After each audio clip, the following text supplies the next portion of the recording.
फिलहाल 3 देशों की यात्रा पर आज निकल रहे हैं और 4 दिन का ये पूरा टूर रहने वाला है। तो आपको बता दें कि द्विपक्षीय वार्ता इन देशों में होने वाली है प्रधानमंत्री नरेंद्र मोदी की। आपको बता दें जॉर्डन, इथियोपिया और ओमान जाने वाले हैं प्रधानमंत्री और यहाँ के जो राष्ट्राध्यक्ष हैं उनके साथ में यहाँ बातचीत की जाएगी और इन तीनों ही देशों के साथ में रिश्ते और भी ज्यादा प्रगाढ़ होते हुए नजर आएंगे। द्विपक्षीय वार्ता की जाएगी, ट्रेड के ऊपर चर्चा की जाएगी, डिफेंस के ऊपर चर्चा की जाएगी और भी तमाम ऐसे मुद्दे जिसके ऊपर चर्चा संभवतः आज की जाएगी। तो आपको बता दें कि ये जो 3 देशों की यात्रा होने वाली है काफी अहम रहने वाली है क्योंकि ये 4 दिन का दौरा होगा जिस दौरान जॉर्डन, इथियोपिया और ओमान की यात्रा प्रधानमंत्री नरेंद्र मोदी करेंगे। इसी के साथ में आपको ये भी बता दें इस दौरान पीएम नरेंद्र मोदी जॉर्डन के राजा अब्दुल्ला द्वितीय बिन अल हुसैन के साथ में मुलाकात करेंगे, द्विपक्षीय वार्ता करेंगे। 16 से 17 दिसंबर को पीएम मोदी इथियोपिया के दौरे पर होंगे और इस यात्रा के अंतिम चरण में 17 से 18 दिसंबर को पीएम ओमान का दौरा करेंगे।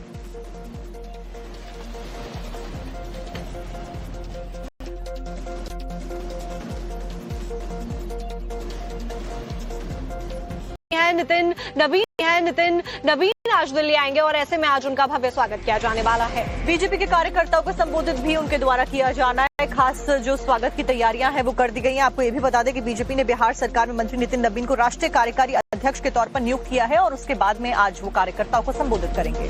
तो इस दौरान दिल्ली की सीएम रेखा गुप्ता नितिन नवीन का स्वागत करेंगी। बीजेपी कार्यालय में नितिन नवीन के स्वागत की तैयारियां भी जोरों शोरों से चल रही हैं।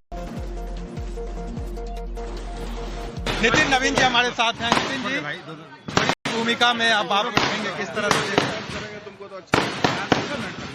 मैं मानता हूं कि पार्टी का केंद्रीय नेतृत्व का भरोसा है, उसी पर उस भरोसे की दृष्टि से हम लोग काम करेंगे। आप चूंकि संगठन के लिए राष्ट्रीय स्तर पर काम करेंगे, किस तरह से आगे काम करने का रोड मैप क्या कैसे रहेगा? अभी तो बस पार्टी के वरिष्ठ नेताओं से पहले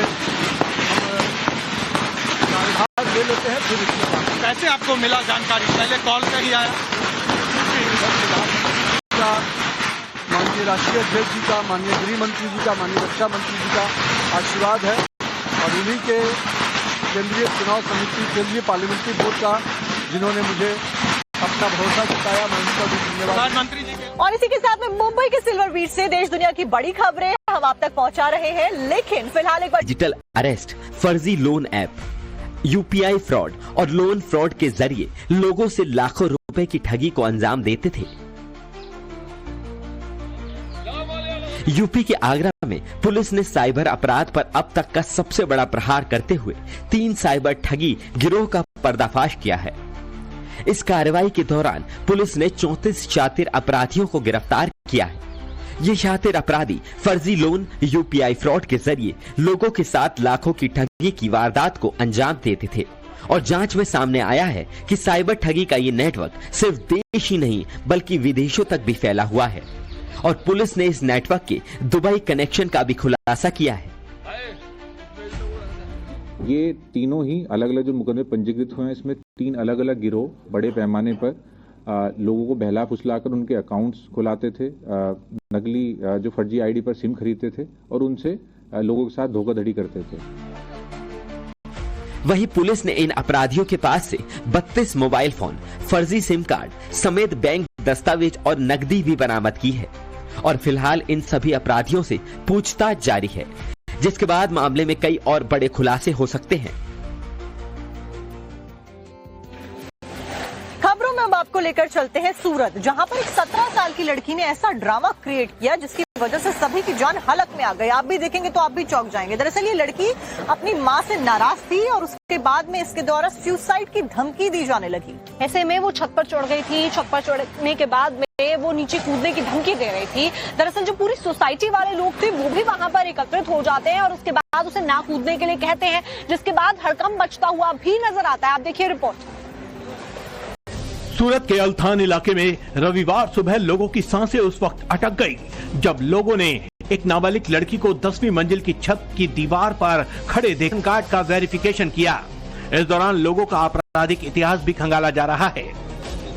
लोगों की आइडेंटिटी को वेरीफाई किया जा रहा है, उनके आधार कार्ड के through, voter ID, ration card और इनका आपराधिक इतिहास वगैरह अगर कोई है तो उसके बारे में चेकिंग की जा रही है। इन सब का एक डिटेल्ड रिकॉर्ड बनाया जाएगा थाने पर और सभी की जानकारी जो भी मिलती है उसको उसमें अंकित किया जाएगा। कांशीराम कॉलोनी में 1250 फ्लैट और मकान बने हैं, जिसमें करीब 5000 परिवार रहते हैं। ऐसे में जांच चल रही है और हर किसी के दस्तावेजों की क्रॉस चेकिंग हो रही है। फिलहाल यहां पुलिस का अभियान अभी कुछ दिन और चल सकता है।